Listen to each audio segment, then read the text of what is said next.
సూర్యాపేట జిల్లా Thungathurthi MRO office ముందు మహిళలు ధర్నా చేశారు. తాగునీటి సమస్యను పరిష్కరించాలంటూ ఖాళీ బిందెలతో బైఠాయించారు. 4వ వార్డులో గత 4 నెలలుగా నీళ్లు రాక ఇబ్బంది పడుతున్నామని ఆవేదన వ్యక్తం చేశారు. వెంటనే తాగునీటి సమస్యను పరిష్కరించాలంటూ తహసీల్దార్కు వినతి పత్రం అందజేశారు మహిళలు.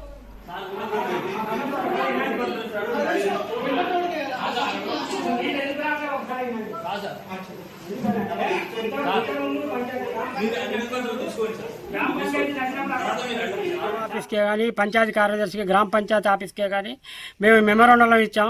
ఆ మెమోరాండం ఇచ్చినా కూడా అధికారులు ఎలాంటి స్పందన లేదు. ఇంత వర్షాకాలంలో కూడా నీళ్లు లేకుండా ఉండటం అనేది చాలా సిగ్గుచేటు.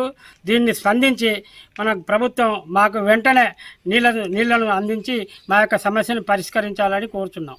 5 నెలల నుంచి వాటర్ సప్లై లేక ఇక్కడ ఉన్న 50 కుటుంబాలు చాలా ఇబ్బందుల పాలవుతున్నారు. అందు గురించి ఈరోజు మేము ధర్నా గురించి ఎంఆర్ఓ ఆఫీస్కి ధర్నాకు పోయినాం. ఆ ధర్నాకు పోతే ఎలాంటి అధికారులు ఎలాంటి స్పందన లేదు.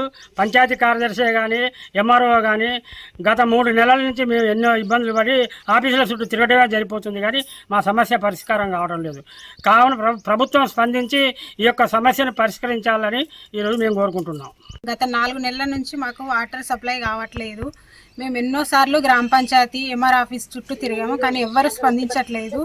మేము అందుకే కోరుతున్నాము. ఈరోజు కూడా వెళ్ళాము, అందరము ధర్నా చేసాము, కానీ అధికారులు ఎలాంటి స్పందన చేయట్లేదు. కాబట్టి మేము ఇప్పుడు న్యూస్గా దయచేసి అందరూ ఆలోచించి మా సమస్యను తొందర పరిష్కరించాలని కోరుతున్నాము.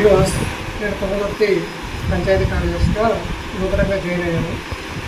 ఇప్పుడు 4వ వార్డులో వాటర్ సమస్య ఉన్నది మా దృష్టికి వచ్చింది. ఈ విషయమై స్పెషల్ ఆఫీసర్ గారి పర్మిషన్ తీసుకొని ఈ 10 రోజుల్లో పర్మనెంట్ సొల్యూషన్ అనేది ఏర్పాటు చేయడానికి కన్సల్టెంట్ ఏవి గారితో కూడా మాట్లాడడం జరిగింది. ఈ 10 రోజుల్లో అది పూర్తిగా క్లియర్ చేస్తాము.